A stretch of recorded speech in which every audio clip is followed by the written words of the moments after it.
It is old now, almost 4 decades old. A B-25 that flew for the first time before we entered World War II. It sits alone on the ramp at Castle Air Force Base in California. It is part of our heritage and an effort by SAC's 15th Air Force to remind us of that heritage. A small museum filled with reminders of the way we were. But some don't have to be reminded. General Jimmy Doolittle remembers. He was there. On the morning of April 18, 1942, the task force was sighted by Japanese patrol boats.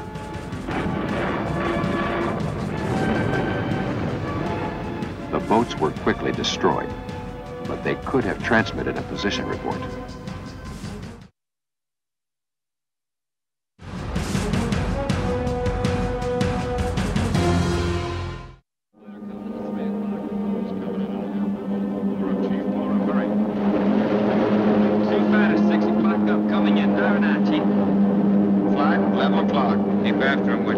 I see him. I'm on him. I got him. Quinlan, confirm that fighter.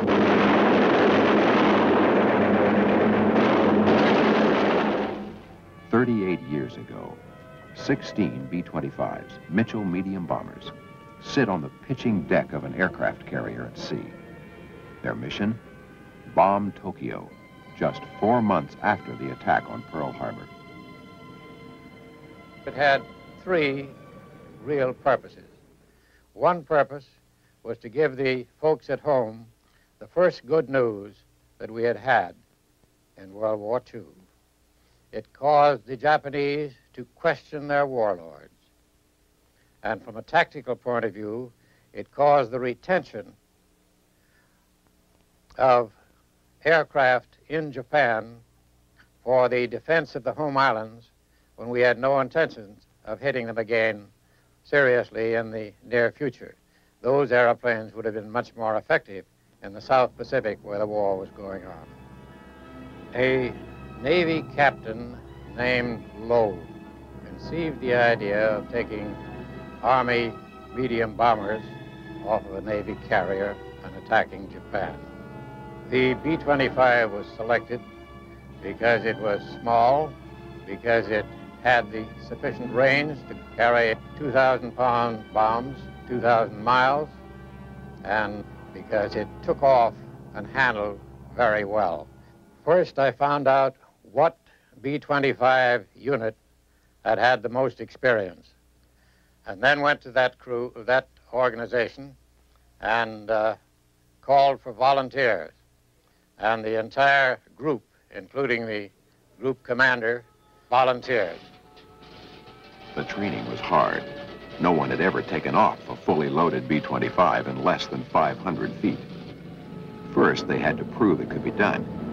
Then they had to train the people to do it.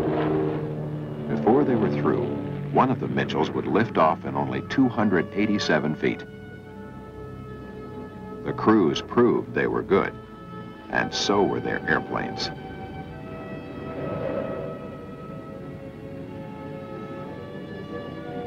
The raid was carefully planned. Nothing was left to chance. Norden bomb sites were replaced by 20-cent improvised models to prevent the secret devices from falling into enemy hands. Doolittle then considered what to do if the task force was spotted by the Japanese. If we were intercepted by Japanese surface or aircraft, our aircraft would immediately leave the decks. If they were within range of Tokyo, they would go ahead and bomb Tokyo, even though they would run out of gasoline shortly thereafter. That was the worst thing we could think of. And if we were not in range of Tokyo, we would go back to Midway. If we were not in range of either Tokyo or Midway, we would permit our airplanes to be pushed overboard so the decks could be cleared for the use of the carriers' own, Carrier Hornets' own aircraft. On the morning of April 18, 1942, the task force was sighted by Japanese patrol boats.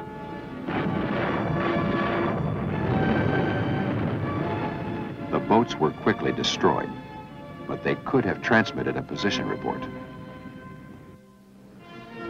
It was 8 hours before scheduled takeoff, an additional 400 miles to the target.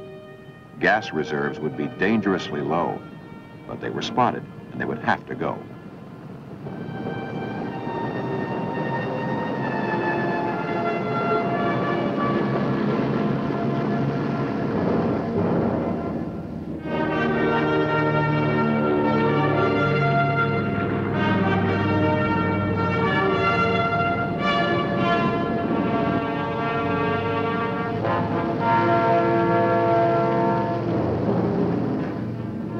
Program went almost according to plan. We were to go bomb our targets, turn in a general southerly direction, get out to sea as quickly as possible, and after being out of sight of land, turn and take a westerly course to China.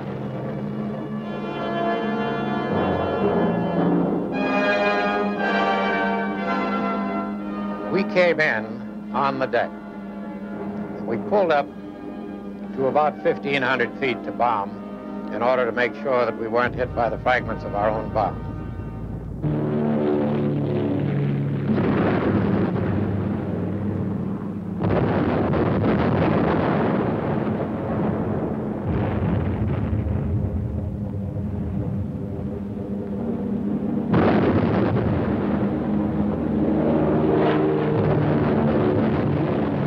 And I would say that the feeling was get the job done, get the heck out of there. The actual damage done by the raid was minimal. We were 16 airplanes, each carrying 1 ton of bomb.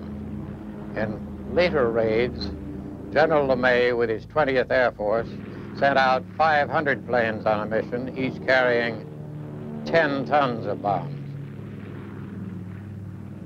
Reaching a safe haven after the raid wasn't easy. And because they had to take off much sooner than planned, they were very low on fuel. One crew went to Vladivostok. The other 15 of us proceeded until we got to the coast of China. When we got to China, 2 airplanes were so low on fuel that they landed in the surf alongside of the beach. 2 people were drowned. 8 of them got ashore. The weather was quite bad, and so we flew on till we got to where we thought we were as close as we could get to where we wanted to go, having been on dead reckoning for quite a while that we weren't precisely there, and then we all jumped. 80 crew members flew in the Doolittle raid. 64 returned to fight again. They were part of a team recognized for its professionalism and heroism. A rich heritage remembered by a new generation of airmen.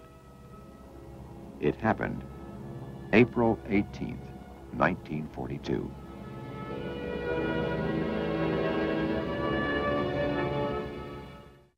Suddenly in March, he switched to low-level, nighttime, maximum effort fire raids. And Japan's dreams of world empire went up in a flaming inferno.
(1944), high over the Pacific Ocean.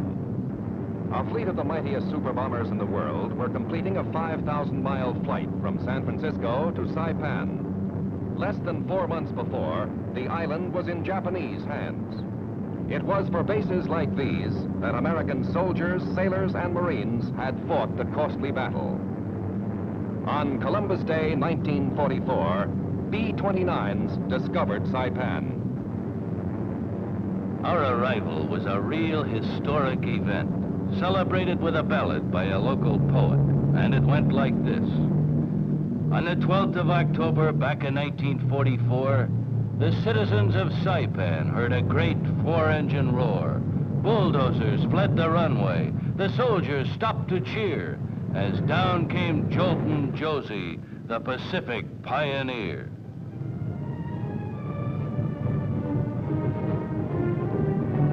It was a great day for the aviation engineers and service groups who had hacked the airfield out of jungle. To them, Jolton Josie was a sensation who shamelessly stole the show. Some Jap officials already knew that Saipan, as an American base, with its threat of aerial bombardment, spelled eventual defeat for Japan. The landing of the B-29s gave reality to that threat.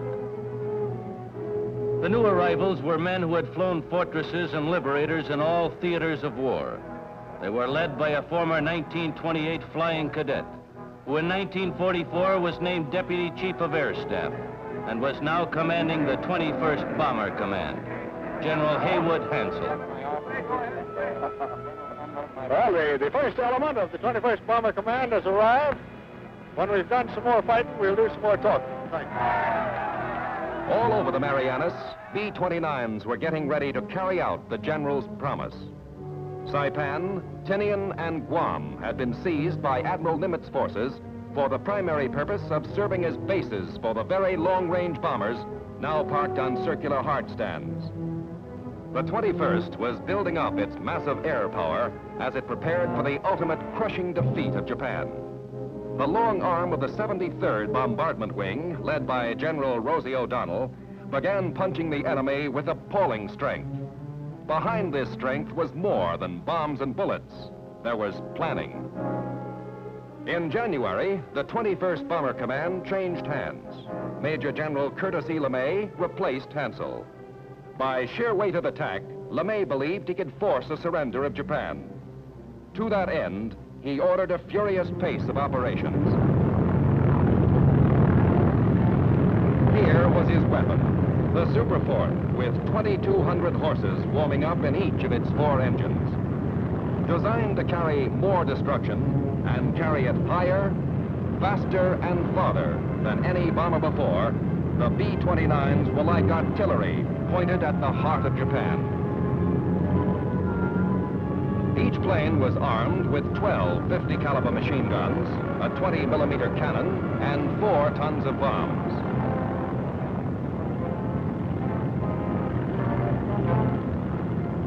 Fully armed, the 21st Bomber Command was taking off for Japan.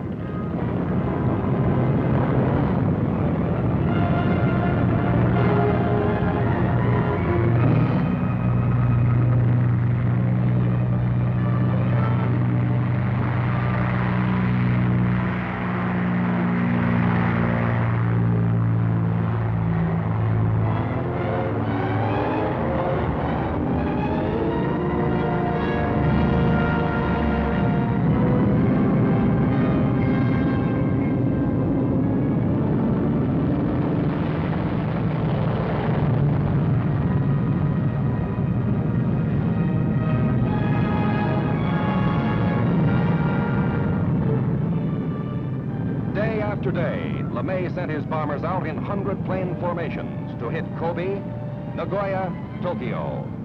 In 2 months, he increased the attack missions to 200 planes, building to an 800-plane climax. Jap raids had tried to stop the B-29s. They might just as well have tried to stop an onrushing typhoon.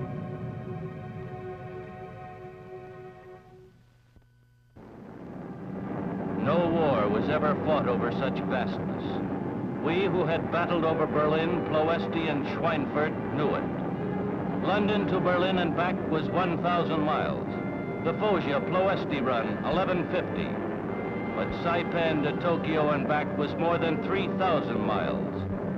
B-29s were the planes for the job. For all their destructive power, those of us who flew the superforts felt they were things of beauty. In flight, our navigators were on the spot. An error of 2 degrees could put all of us over nothing but ocean in a plane with empty gas tanks. It was a long ride on the longest, toughest bomber missions in the world. As we approached enemy sky, the crews prepared for the deadly business ahead. While making the slow climb to altitude, our gunners warmed up the central fire control system. Inside a superfort, you can't see a gun. You fire by remote control. We had electronics, superhuman brain power at the flick of a switch. Then we waited for the Japs.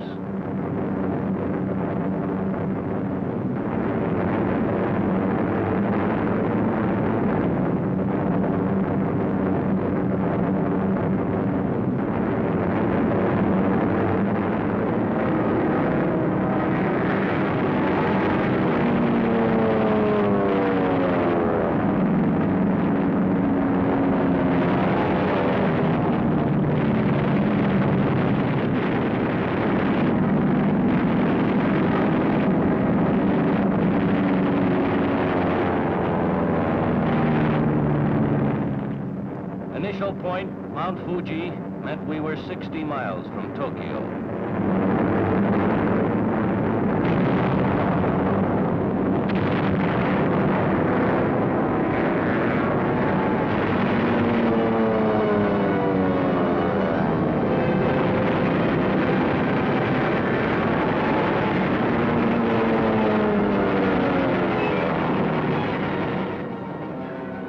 B-29s found their objectives.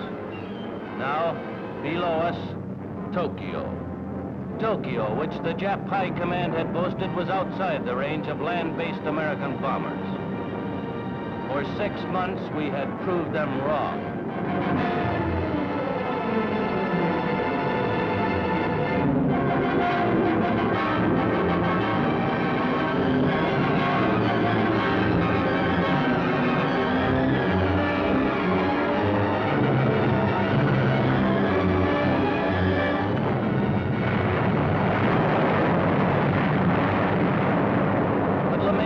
Satisfied with the results of these high-level precision tactics.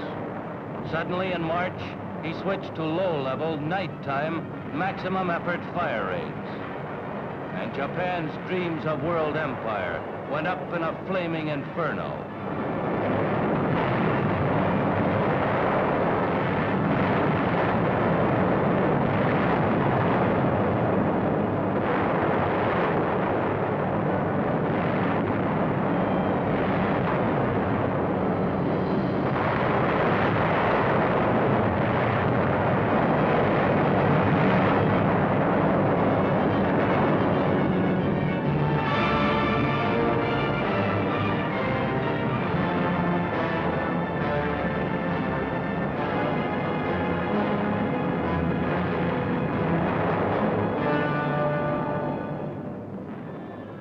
The B-29s burned out the industrial heart of Japan.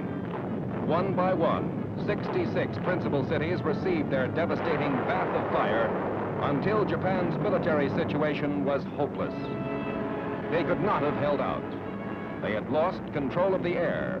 Their capacity to wage war was destroyed. The fire raids had even killed much of their fanatical resistance. B-29s were making Japan bleed internally.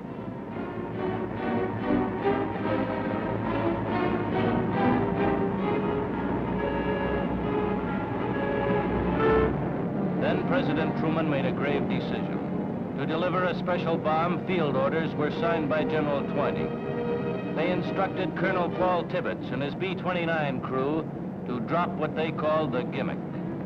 At 08:15 on August 6, over military target Hiroshima, Bombardier Major Farabee took over.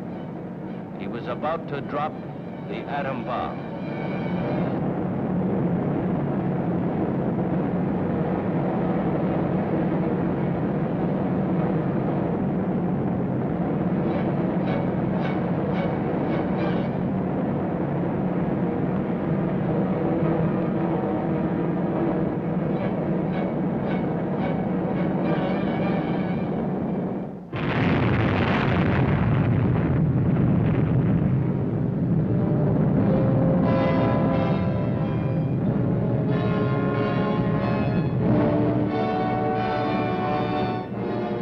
A bomb of unprecedented destructiveness had exploded.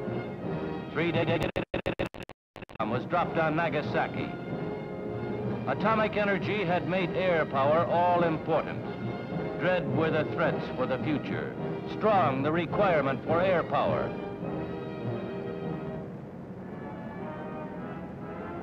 As suddenly as it started, the war came to an end and surrender ceremonies aboard the Missouri.